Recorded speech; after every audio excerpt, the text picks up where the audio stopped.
저는 국립수산과학원에서 기후변화 연구를 하고 있는 한인성이라고 합니다. 수산과학원이지만 수산만 하는 건 아니고 수산은 물고기 잡는 거죠. 물고기 잡는 건데 그것뿐만 아니라 바다 연구 전체를 다 하고 있고 저는 오랫동안 기후변화하고 관련한 일들을 하고 있어요. 아까 우리 국립수산과학원 안에 수산과학관이라고 있는데 박물관이 거기 오신 분도 있고 아마 못 오신 분도 있을 것 같은데 새로 생긴 롯데월드 가보신 분 있으세요? 그 롯데월드 바로 옆에 저희 회사가 있어요. 거기 오시리아 있고 롯데몰 있고 영궁사 있고 그쪽에 저희 회사가 있습니다. 예. 오늘 말씀드릴 거는 기후변화에 따라서 전 세계 바다가 어떻게 변화하고 있고 우리나라 또 바다는 어떻게 변하고 있나를 짧게 말씀을 드리도록 할게요. 크게 이제 세 가지 파트를 이야기할 거예요. 전 세계에서 지금 기후변화에 따라서 어떤 일들이 있나, 또 우리나라는 어떻게 변하고 있나. 그러면 이렇게 변하고 있는 바다에 어떻게 대응을 하면 우리가 미래에도 기후변화에 이겨내갈 수 있을까, 이런 크게 한 세 가지 정도 이야기를 하려고 하고 있어요. 자, 기후변화란 이야기를 들어보신 분 들어봤죠? 요새 뭐 뉴스나 다큐멘터리 보면 기후변화 안 나오는 데가 거의 없죠. 기후변화는 전반적으로 기후가 어떤가의 원인에 따라서 변화하는 현상들을 기후변화라고 하는데, 기후변화는 크게 자연적인 원인하고 인위적인 원인은 사람에 의해서 바뀌는 부분이에요. 그래서 자연적으로 바뀌는 부분이 있고 사람에 의해서 바뀌는 부분이 있어요. 자, 자연적인 원인에 어떤 게 있냐면, 자, 지구가 태양 주변에 이렇게 돌고 있는데, 이 태양을 도는 그 타원 궤도가, 타원 방향들이 몇십만 년이나 몇만 년 주기로 조금씩 바뀌어요. 그러면 지구가 받는 열이 바뀌겠죠. 그러면서 지구 온도가 바뀌는 부분이 있을 거고, 또 하나는 화산 폭발 같은 거. 화산이 막 폭발하면 뭐가 나오죠? 그렇죠. 화산재 같은 게 많이 나오죠. 화산재가 무슨 기후변화를 일으켜라고 이야기를 하는데, 화산재가 한번 나오면 아주 많은 가스라든지 화산재들이 저 위에 대기 높은 곳까지 올라가요. 그래서 태양에서 오는 빛을 이렇게 막아주는 효과들을 작용을 하게 되는데, 실제로 1990년대 필리핀에서 있었던 화산 폭발 때문에 지구로 들어오는 태양빛이 약 2% 정도가 줄어들었대요. 그러면서 전체적으로 지구 온도가 0.5도 내외가 뚝 떨어졌어요. 그러니까 화산도 굉장히 중요한 기후변화의 원인으로 작용을 하게 됩니다. 이런 것들은 자연적인 원인이 되겠죠. 그런데 최근에 문제가 되고 있는 것은 이런 자연적인 원인이 아니라 인위적인 원인들이에요. 다양한 자동차를 타고 다닌다든가, 또 전기를 만들기 위해서 여러 가지 석탄을 떼운다든가, 석유를 떼우면서 발생하는 여러 가지 그 온실가스들이 만들어지면서 점점 지구는 점점 더워지고 있죠. 그런 것들이 화석연료 사용에 의한 변화입니다. 이때까지 수십만 년 동안 지구의 이산화탄소 변화하는 것들을 쭉 보게 되면, 지금 산업혁명 이후에 지구의 이산화탄소 농도는 이때까지 경험하지 못할 정도로 많이 높아져 있고, 적어도 수십만 년 사이에서 지금 일어나고 있는 이산화탄소 농도는 적어도 1.5배 이상까지 높아져 있는 상태예요. 화석연료만 문제가 되느냐? 최근에는 여러 가지 목자재가 없다 보니까 나무를 많이 베게 되죠.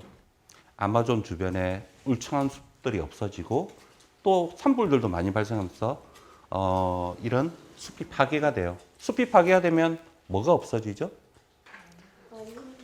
좋은 공기. 맞아요, 공기가. 예. 그러니까 산소가 부족하게 되죠. 이산탄소를 흡수해서 산소를 배출해야 되는데, 숲이 없어지면서 이산탄소를 이렇게 흡수할 수 있는 공간들이 없어지는 거죠.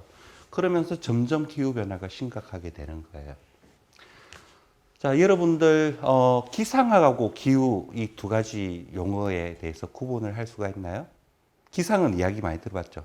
기상청도 있고, 오늘 말하는 기후라는 것도 있고. 기상은 아주 짧은 주기의 이야기들이에요. 며칠, 몇 시간, 이런 주기에 여러 가지 대기의 작용에 의해서 변화하는 현상들을 기상이라고 이야기를 하고, 기후는 이런 기상들이 아주 오랜 기간 동안 지속되면서 바뀌는 부분들이에요. 일반적으로 기후라고 이야기하는 건 대개 30년 정도를 이야기를 하고 있어요. 30년 동안 농축됐던 여러 가지 기상작용들을 뭉쳐놓은 것들 기후라고 하고 있고, 그래서 이런 기후들은 되게 바뀌질 않죠. 우리가 온대 기후다, 한대 기후다, 아열대 기후다 이렇게 이야기하면 그 나라는 그 기후들이 거의 안 바뀌어요. 하지만 최근에 기후변화라는 것은 이런 기후들이 바뀌고 있다는 문제가 굉장히 심각하게 대두가 되고 있는 부분입니다. 최근에 이제 기후변화 관련 여러 요소들 중에 좀 심각한 요소들 몇 가지를 갖고 왔어요. 바다는 따뜻한 적도지방에 있는 열을 극지방으로 아주 높은 북극, 남극 쪽으로 열을 실어주는 역할을 하고 있어요. 그러면서 극지방에도 중위도 지방에도 여러 가지 열들이 따뜻한 해류의 열들이 공급이 되고 있고, 반면에 이렇게 따뜻한 물들이 극지방으로 올라가면 물이 식어지면서 무거워지면서 가라앉게 되죠. 가라앉으면서 그냥 가라앉는 게 아니라 표층에 있는 아주 높은 농도의 산소를 가지고 같이 가라앉아요. 그러면서 바다 밑 깊이 살고 있는 생물들한테 공급해 줄 수 있는 산소를 공급해 주는 역할도 같이 하고 있어요. 그래서 바다는 열도 공급해 주고 산소도 공급해 주고 또 생물들도 이동시켜 주는 굉장히 중요한 역할을 하고 있는데, 이런 해류의 흐름들이 적어도 지금 수천 년 동안에 가장 늘어져 있는 상태라고 이야기를 하고 있어요. 그거는 나중에도 이야기했지만 극지방, 특히 북극지방이 점점 온난화되면서 이렇게 깔아있는 힘들이 점점 줄어들고 있다는 거죠. 그러면서 이상기후도 생기고, 그리고 심해에 살고 있는 그 생물들한테 공급할 수 있는 산소도 점점 부족해지고, 이런 다양한 영향들이 생기게 됩니다. 혹시 투모로우라는 영화를 혹시 보신 분이 있으신지 모르겠는데, 우리 어른분들은 아마 거의 다 보셨을 거예요. 2004년에 개봉된 영화거든요. 이 영화가 정확하게 뭘 이야기를 하냐면, 해류가 공급되는 부분이 딱 스톱이 되면서 그러니까 미국이나 캐나다 이쪽에 이상 기후들이 막 발생하고 다시 그 빙하기가 도래한다는 이야기를 해주고 있어요. 근데 그거는 아주 발생하기 힘든, 있을 수 없는 이야기를 공상적으로 만들어 놓은 이야기다라고 했는데, 최근에 일어나는 여러 가지 해류의 현상들을 보면 꼭 이거는 공상과학의 부분에 일어난 일들이 아니라 실제로 일어날 가능성이 있다라고 이야기를 하고 있어요. 그래서 점점 이렇게 기후가 바뀌게 되면 다양한 생각지도 못한 여러 가지 현상들이 발생될 소지가 굉장히 높다라고 생각이 됩니다. 자, 혹시 올 봄에 여러분들 2월달, 3월달 동해에서 큰 산불 난 거 혹시 기억하세요? 네. 그렇죠. 예. 산불은 사람이 뭐 이렇게 불을 질러서 일어나는 부분이지만, 이 산불은 굉장히 좀 특별한 부분이 있어요. 우리가 2, 3월 달에 수십 년 동안에 우리나라 그 겨울철 강수량 중에 가장 낮은 강수량을 보여줬어요. 사람이 불을 지르더라도 흙에 촉촉한 물들이 많으면 불이 잘 안 나겠죠. 나무나. 나더라도 금방 그 산불이 진화가 되겠죠. 하지만 동해 산불은 굉장히 오랫동안 지속이 되었어요. 그거는 겨울철에 이때까지 경험해 보지 못한 극심한 가뭄들이 가장 큰 원인이었어요. 그런 그 산불들이 우리나라만 영향이 있는 게 아니라 전 세계 곳곳에서 지금 비가 안 오기 때문에 산불들이 일어나는 경우들이 굉장히 많이 발생을 하고 있어요. 그것만 문제가 있느냐? 지금 우리 북극에 대해서 인공위성으로 얼음 면적이 얼마나 있는가를 관측을 하는 게 한 40년에서 45년 정도 관측을 했었어요. 그런데 북극의 얼음 면적이 점점 줄어드는 거예요. 예전에는 이 얼음 면적이 전체를 다 덮고 있었다면, 이제는 여름철이 되면 거의 얼음을 찾아볼 수 없을 정도로 북극의 얼음 면적이 줄어들고 있고, 불과 10년 전만 해도 우리가 북극 항로를 개척해야 된다라는 이야기들을 굉장히 많이 했는데, 이제는 굳이 여름철이 되면 얼음을 피해 다닐 필요가 없을 정도로 북극의 얼음들이 없어지고 있어요. 그래서 굉장히 심각하게 얼음이 없어지는데, 그런 현상들이 그냥 얼음만 없어져서 끝나는 부분이 아니죠. 얼음이 녹아지면 어떤 일들이 생길까요? 바다에 물이 자, 맞아요. 그 해수면이 바닷물의 수위가 올라가겠죠. 바닷물의 수위만 올라가는 게 아니라 아까 말했던 해수의 순환에도 영향을 주고 또 이런 물들이 증발이 되면서 이 유럽이나 아시아 쪽 대륙에 눈도 더 많이 오게 하고 그러면서 전체적인 지구 규모의 여러 가지 기단들의 장기적인 변화를 일으키는 역할도 하고 있습니다. 특히 올 봄 같은 경우에 굉장히 많이 얼음이 녹았다라는 이야기가 되고 있고 이런 얼음 녹는 거는 나중에도 말씀드리겠지만 우리나라하고도 굉장히 직접적인 원인이 우리나라뿐만 아니라 있어요. 미국 네. 동부 지역도 심각한 물난리를 겪고 있습니다. 반대로 유럽 여러 나라에서는 극심한 폭염과 가뭄이 이어지는 등 지구촌이 기상재앙으로 몸살을 앓고 있습니다. 황다인 기자가 보도합니다. 지난달 27일부터 200에서 300mm의 갑작스러운 폭우가 내린 미국 동부의 켄터키주. 어린이 등 37명이 숨지고 인근 지역에서도 수백만 명이 피해를 입었습니다. 조 바이든 미국 대통령은 연방 재난 지역으로 선포된 수해 현장을 찾아 지원을 약속했습니다. I don't want any Kentuckian telling me you don't have to do this for me. Oh yeah, we do. You're an American citizen. 미 동부가 폭우에 시달리는 올 여름에 굉장히 많은 지구촌 곳곳에서 이상 현상들이 발생했어요. 우리나라에는 어떤 현상들이 있었죠? 우리나라 여름철, 여름방학 때 여러분들 여름방학 놀러 갔는데 비들이 굉장히 많이 왔었어요. 집중호우들. 그리고 혹시 기억날지 모르겠지만 8월 초에 서울 강남이 물에 잠겨가지고 막 그 힘들어했던 것들 기억나시죠? 그런 집중호우 같은 현상들도 과거에는 없었던 현상들이 최근에 나타난 것이고 우리나라의 여름철 현상은 장마가 끝나고 난 다음에 굉장히 더워지는 이런 현상들이 일반적이었는데 장마 알고 계세요? 장마철. 장마 알고 있죠? 우리 그 비가 여름철에 6월달, 7월달 비가 아주 많이 오는 기간을 장마 기간이라고 하는데 점점 장마라는 개념 자체가 없어져 버렸어요.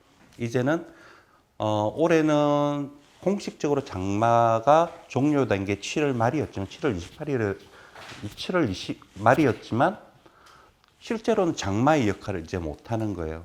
여름철에 대부분의 비들은 장마 기간에 과거에는 내렸는데 지금은 장마 기간에 내리는 비가 40%도 차되지 못해요.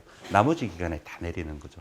굉장히 많이 달라지고 있다라고 생각이 되고 있고 또 하나 이제 기후변화와 관련한 심각한 문제는 식량하고 관련된 거예요. 먹는 것. 식량하고 관련된 부분은 꼭 기후변화뿐만 아니라 다른 영향도 있겠죠. 뭐 전 세계적으로 물가가 올라간다든지 기름값이 올라간다든지 이런 것들에 따라서 기후변화의 그 식량들이 부족해진다라고 이야기를 할 수도 있고 최근 한 15년 동안 보면 지금이 식량 가격이 가장 높을 시기예요. 식량 가격이 가장 높은 시기고 지금 우크라이나 전쟁하고 있는 것도 알고 있죠. 기름값도 많이 올랐죠. 근데 앞으로 더 이런 식량 가격들이 많이 올라갈 것이라고 이야기를 하고 있어요. 그래서 못 사는 나라에 사는 사람들, 힘든 나라에 사는 사람들은 점점 먹는 것들 때문에 힘들어지고 그렇게 힘들어지면 어떻게 될까요? 사람들이 막 데모를 하겠죠. 먹을 거 달라고. 실제로 2010년대, 11년대 이때 그 식량 가격이 많이 올랐을 때 북아프리카와 중동의 여러 나라들이 데모 때문에 힘들어했고 정부가 무너지기도 하고 굉장히 힘들었던 시절들이 있어요. 지금도 똑같은 시절인 거예요.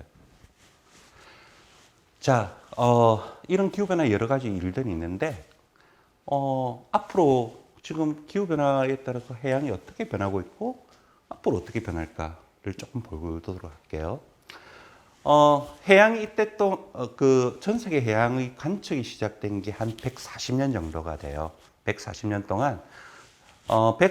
동안 전 지구의 수온은 표층 수온은 약 1.1도 정도가 올랐어요. 1.1도 정도가 올랐는데 현재 시점에서 2100년까지를 보면 앞으로 지금처럼 계속 온실가스를 떼우면 몇 도까지 오르냐면 평균 4도까지 올라간다고 해요. 140년 동안 1도 올라갔는데 앞으로 80년 남았는데 4도까지도 올라갈 수 있다는 거예요. 하지만 온실가스 정책을 굉장히 잘 수행을 한다면 지금하고 비슷한 수준 혹은 나중에 2100년 되면 약간 떨어질 수도 있다는 희망을 보여주기도 해요.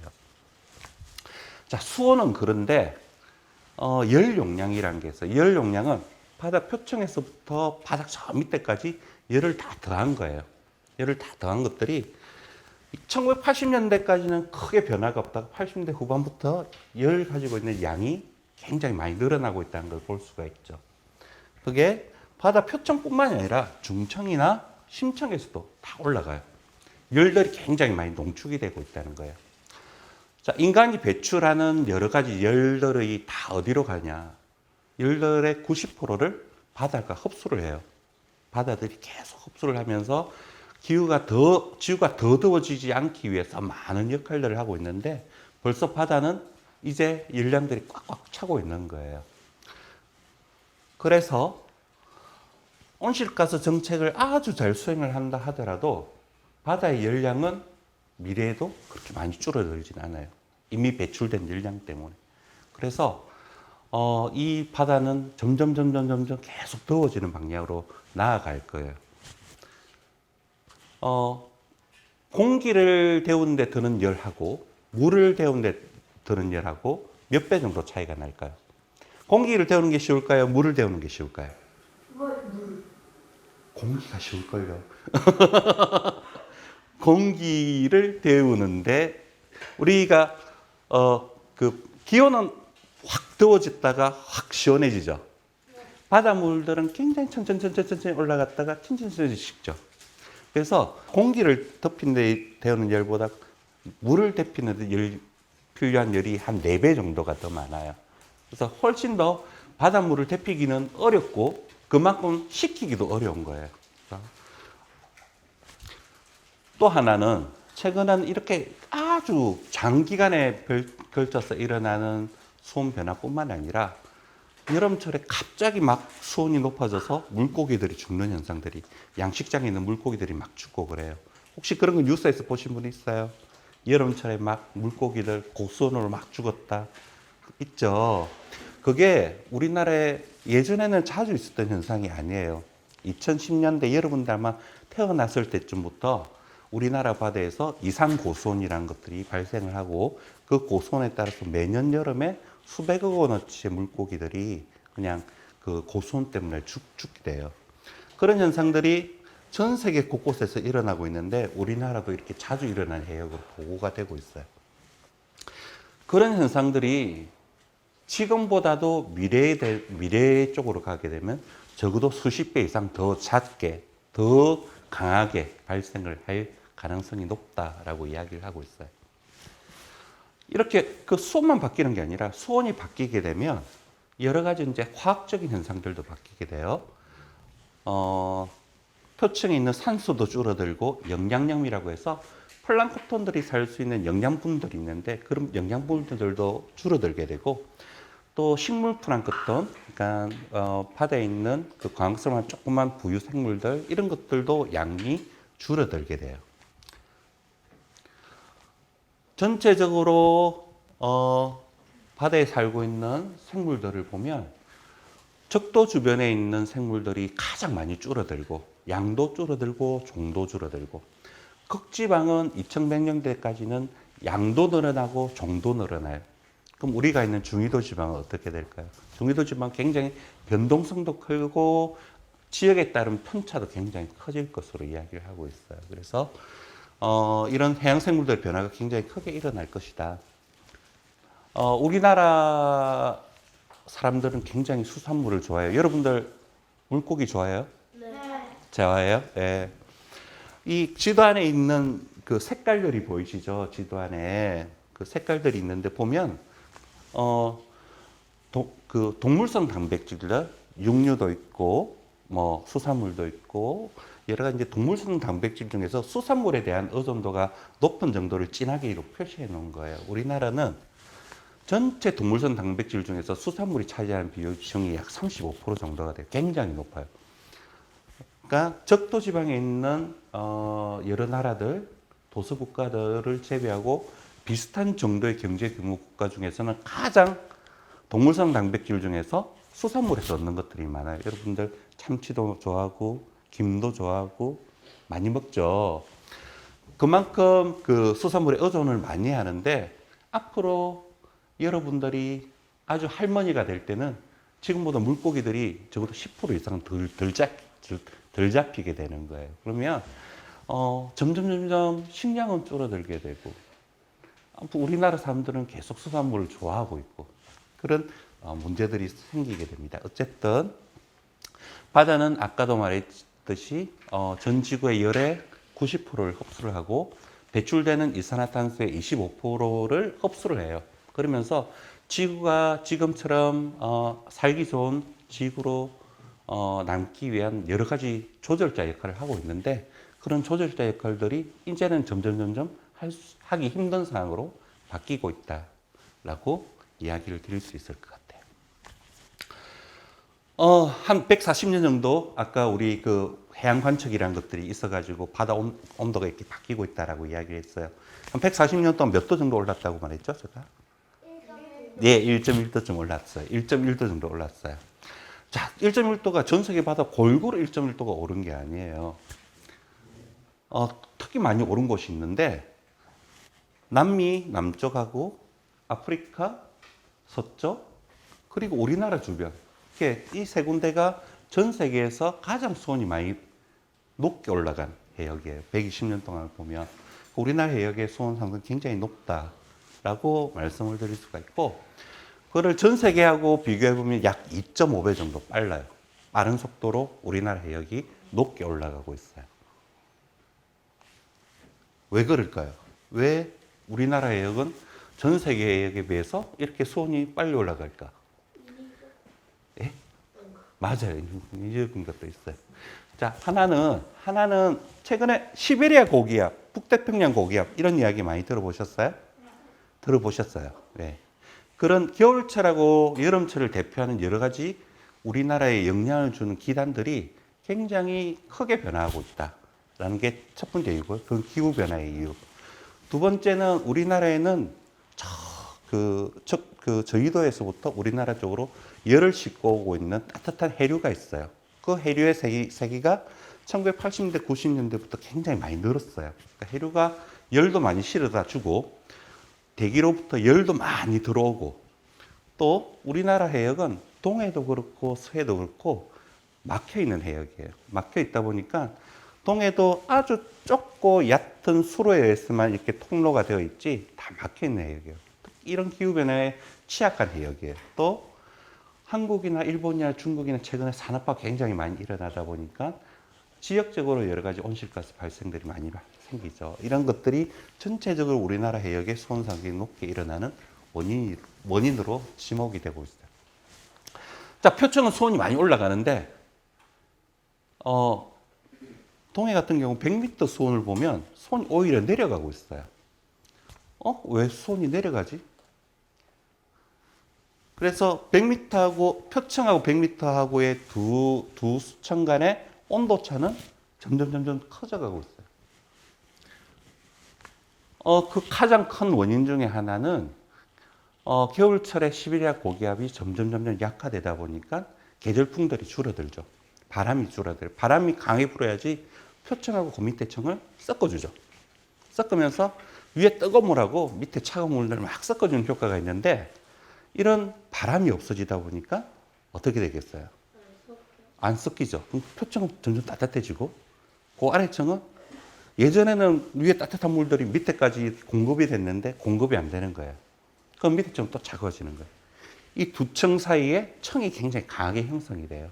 그러면서 표층은 강해지고 이 밑에 앞표층이라는 앞표층은 수온이 점점 내려가는 현상들이 나타나고 있어요. 이런 현상들이 수온뿐만 아니라 이제 pH라고 하는 해양 산성화를 나타내는 지표인데요. 이런 것들도 전 세계에 비해서 약 1.5배 빠르게 진행이 되고 있고요. 또 플랑크톤들이 살 수 있는 영양분이 되는 영양염도 지속적으로 이렇게 감소를 하고 있어요. 이 영양분들은 주로 저층에 있는데 바닥 쪽에 있는데 아까 표층하고 앞표층하고 수온차가 강해지면서 이 층들이 강해진다고 했잖아요. 그러면서 저층에 있는 영양분들이 표층을 못 올라오는 거예요. 옛날에는 아주 자연스럽게 혼합에 의해서 표준가에 올라와서 이것들이 식물 플랑크톤이 이렇게 번성을 할 수 있는 여러 가지 작용을 해줬는데 지금은 그렇게 못하는 거예요. 그러면서 영양분들도 줄어들고 그러면서 식물 플랑크톤의 양인 기초 생산력도 점점 줄어들어요. 뿐만 아니라 식물 플랑크톤이 점점 크기가 작아지는 거예요. 자, 이 식물 플랑크톤의 크기가 작아진다면 옛날에 이 플랑크톤을 한 마리만 먹으면 됐던 물고기들이 100마리, 1000마리를 잡아먹어야 되는 거예요. 그러면서 점점 먹이 사슬안의 효율들이 줄어들면서 수산생물들도 영향을 받게 돼요. 자, 우리나라 바다는 수온이 상승을 하고 성층, 그러니까 아까 표층과 앞표층과의 수온차는 점점 커지고 그러면서 표층의 pH, 영양분 농도 이런 것들 감소를 하고 있고 또 생물학적으로 변화를 하고 있어요. 자, 이런 변화들이 우리나라에 최근 한 수십 년 사이에 굉장히 크게 나타나고 있는 거예요. 전 세계보다 훨씬 더 빠르고 심각하게 진행이 되고 있다라고 이해를 하시면 될 것 같아요. 자, 우리나라 바다는 앞으로 어떻게 될 건가? 지금 현재보다 가장 안 좋은 시나리오에서 우리나라 바다는 최고 동해에서 약 5도까지 수온이 오른다고 되어 있어요. 현재에 비해서 5도니까 지금 우리 일본의 오키나와 정도의 수온이 우리 남해 수온하고 거의 맞먹는 수준이에요. 오키나와는 3월 달에 해수욕장을 열어서 11월 달에 문을 닫아요. 거의 1년 내내 해수욕을 할 수 있죠. 안에 들어가면 물고기들이 우리가 볼 수 있는 물고기들은 거의 없어요. 알록달록한 물고기들이 많고 아열대 해역으로 우리나라 바뀔 거예요. 그러니까 여러분들이 아주 할머니가 될 때쯤, 할아버지가 될 때쯤에는 정말 1년 내내 수영을 할 수 있는 그런 환경으로 바뀔 것 같아요. 이렇게 장기적으로 바뀌는 부분뿐만 아니라 이거는 작년 여름이에요. 작년 여름 굉장히 더웠었는데 작년 여름에 동해 수온이 정말 기록적으로 더웠었어요. 한 달 내내 평균을 해보니까 평년은 30년 동안의 평균치예요. 30년 동안 평균치인데 평년에 비해서 약 3에서 6도까지도 올랐었어요. 높았었어요. 굉장히 이례적인, 기온이 3에서 6도 오르는 것도 굉장히 이례적인 일이지만 수온 아까 공기보다 훨씬 더 대피주기 어렵다고 말했죠. 그렇게 올라갔던 게 작년이에요. 그걸 전 지구 상황에서 봤을 때 7월 중순에서부터 8월 초순까지 전 세계 해양 중에서 가장 평년에 비해서 수온이 높았던 해역이 어디냐를 보니까 동해였어요. 그만큼 우리나라 쪽에 이렇게 이상 수온들이 높아졌다라고 이야기할 수가 있어요. 선생님 쪽에서 주로 하는 일들이 여름철 되면 이렇게 이상 수온이 발생하면 고수온 특보도 내고 그러면 물고기들한테 막 밥 주지 말고 빨리 파세요, 관리 잘하세요 이런 것들을 하는 역할들을 하고 있어요. 올여름도 고수온 특보를 이렇게 발령을 했고 보시면 동해를 제외한 그 우리나라 전 해역이 거의 고수온주의보 발령 해역이었어요. 이렇게 고수온 발생이 나타나는 이유는 보면 북태평양 공급 기압이 아주 강했던 부분들 또 최근 한 10년 사이에 보면 여름철에 태풍이 통과를 잘 안 해요. 우리나라 여러분들 그 7, 8월에 태풍들이 우리나라에 적어도 2개, 3개 정도까지 영향을 주는데 최근에는 태풍들이 되게 가을 태풍들이 오지 7, 8월 달에 태풍들이 거의 안 와요. 그 원인은 강한 북태평양 고기압이 우리나라 주변에 딱 버티고 있다 보니까 다 중국으로 가든가 일본으로 가버리는 거예요. 우리나라 쪽에 태풍이 와야지 얘들을 아래 물들하고 섞여주면서 수온이 확 떨어질 건데 그렇게 못하는 거예요. 그리고 아까도 말했듯이 해류가 굉장히 이례적으로 셌다라고 이야기를 할 수가 있고 2010년대에 들어오면서 또 하나 문제는 겨울철의 수온들이 더 떨어지는 거예요. 여름철은 더 뜨거워지고 겨울철은 더 차가워지고 그런 현상들이 나타나고 있어요. 겨울철에도 똑같이 특보도 발생을 하고 이런 것들은 가장 큰 원인은 아주 심각한 북극의 온난화 현상하고 연관이 됐어요. 북극의 온난화 때문에 북극이 너무너무 더워지다 보니까 예전에는 북극하고 그 밑에 지역하고의 아주 강한 온도차가 굉장히 심했었어요. 그러다 보니까 강한 온도차 때문에 서쪽으로 부는 바람이 굉장히 강하게 이렇게 형성이 되다가 북극 온난화에서 온도차가 줄어들겠죠. 줄어들다 보면 이렇게 북극하고 그 밑에 지방을 연결해주는 강한 바람들이 약해지는 거예요. 약해지면서 출렁출렁 하면서 가끔씩 북극의 한기류가 남쪽으로 내려오게 돼요. 그러면서 아이러니하게 북극의 온난화가 우리나라 같은 중위도에 한파를 발생시키는 원인으로 작용을 하고 있어요. 이런 그 북극의 온난화 같은 것들이 최근에 우리나라에 저수온 발생시키는 원인이 된다라고 이야기를 하고 있어요. 자, 양식업에서 양식 생물들이 많이 여러 가지 이유로 죽고 있는데 최근 2010년대부터 보면 고수온이나 저수온이나 이런 것들 때문에 죽는 것들이 전체의 약 75% 정도를 차지를 하고 있어요. 과거에는 대부분이 적조 때문에 죽는 것들이 많았어요. 적조라고 혹시 들어보신 적 있어요? 적조라는 것들이 있어가지고 적조 때문에 죽는 것들이 굉장히 많았었어요. 자, 점점 기후가 심각해지죠. 기후 위기가. 그렇죠. 우리나라 바다도 점점 심각하게 변하고 있다는 것들 혹시 느낄 수 있을까요? 그렇죠. 느낄 수 있죠. 자, 그렇다면 우리도 뭔가를 해야 될 건데 어떻게 하면 좋을까?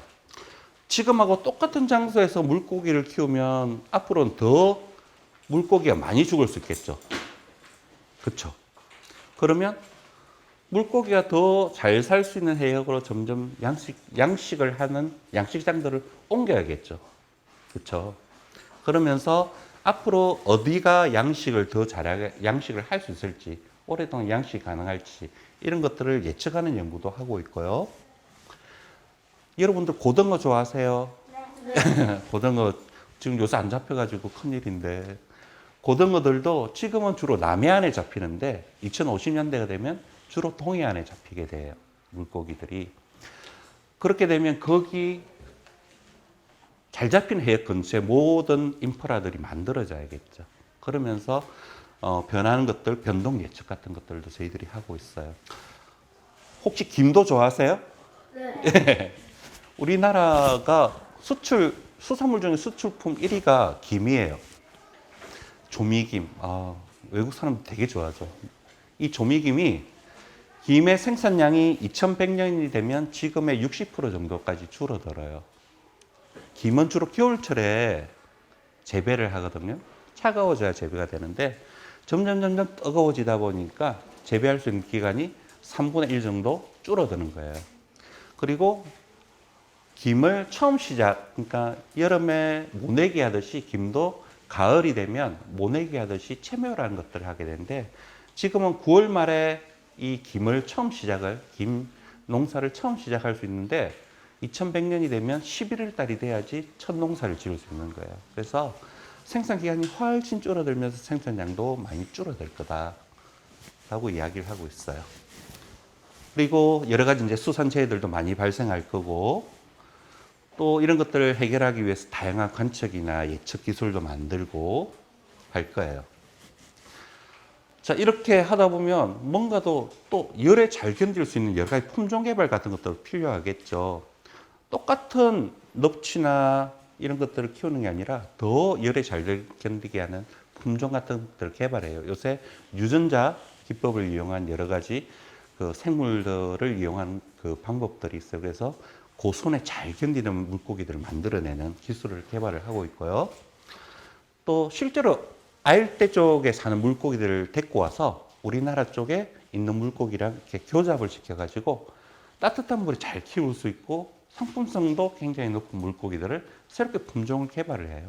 그러면서 보급도 하면서 기후변화도 이겨내고 어민들이 새로운 품종, 소득원도 만들 수 있는 여러 가지 일들을 하고 있습니다. 지난달에 그 선생님이 만든 보고서인데 혹시 저희 수산과학원 홈페이지 들어오시면 좀 전에 말했던 내용들이 쭉 적혀 있어요. 그래서 한번 들어오셔서 수산과학원 홈페이지에 들어오시면 보고서를 한번 내려보시면 조금 어려울지 모르겠지만 한번 보세요. 마지막 슬라이드예요. 바다는 아까도 말했지만 쉽게 더워지지도 않지만 쉽게 식혀지지도 않는다고 했어요. 인간의 힘으로 바다 수온을 식힐 수 있을까요? 없을까요? 있기는 하겠지만 아주 힘들어요. 거의 없다고 보는 게 맞아요. 수온은 떨어지지 않고 계속 오를 거예요. 그러면 어떻게 해야 될까요? 그 오른 수온에 적응을 잘해야겠죠. 물고기도 적응을 해야 되고 사람도 적응을 해야 돼요. 근데 얼음 넣어가지고 이 넓은 바다를 어떻게 할까요? 양식장에는 얼음 넣어요. 이렇게 양식장에 막 수온이 얼음었는데 바다는 너무너무 넓어요. 그래서 이 뜨거워지는 바다를 어떻게 잘 적응해서 살까에 대해서 고민을 해야 되고, 그런 고민들을 해결해 주기 위해서 선생님이나 해양학자들, 여러분들 커서 아마 훌륭한 학자들이 되겠지만 여러분들 다 고민해서 정말 좋은 물고기도 개발하고 또 사람들이 안전하게 살 수 있는 여러 가지 대책도 만들어 나가는 게 좋지 않을까, 그렇게 생각이 됩니다. 마지막이에요. 혹시 질문 있으신 분? 선생님 말한 것 중에 많이 어렵죠? 짧은 시간 어려운 내용을 잘 들어주셔서 고맙고, 또 기후변화가 아주 심각한 문제니까 같이 고민도 하고, 여러분들 텔레비전이나 다큐멘터리, 뉴스 이런 거 볼 때 혹시 기후변화에 대한 이야기들이 나오면 한 번 더 볼 수 있는 어린이가 되었으면 좋겠습니다. 예, 감사합니다.